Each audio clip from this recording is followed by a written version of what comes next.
Hello বন্ধুরা, দেখো আমি আজকে কতগুলো মাছ নিয়ে চলে এসেছি। এই মাছগুলোকে পুনে মাছ বলি আমরা। তোমরা কি বলো জানি না, আমরা বাঁকুড়াতে ছোট থেকে আমরা পুনে মাছ বলে জেনে আসছি। এই সরু সরু মাছগুলো খেতে ভীষণই টেস্টি। এর বিশেষত্ব হলো এগুলো বাছতে কোনো কষ্ট নেই, কারণ এর যে মাছের যে পিঠ বলে সেটা না বের করলে মাছ তেতো লাগে। এগুলো সে ব্যাপার নেই, এগুলো জাস্ট এরকম ধুয়ে ওর মধ্যে যা নোংরা আছে সেগুলোকে ফেলে দিয়ে মাছগুলো পরিষ্কার করে ধুয়ে নিলেই রান্না করা যায়, তেতো লাগে না এগুলো।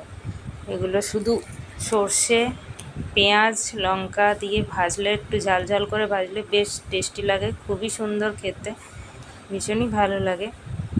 সাধারণত চুনো মাছ আমি বাছতে পারি না, কিন্তু এগুলো যেহেতু পেট থেকে কিছু বের করতে হয় না, তাই এগুলো বাছতে কোনো অসুবিধা হয় না। জাস্ট ধুয়ে নিলাম। এবার এগুলো রান্নার জন্য একদম রেডি। আমি আজকে রান্না করব না, এগুলো কালকে করব।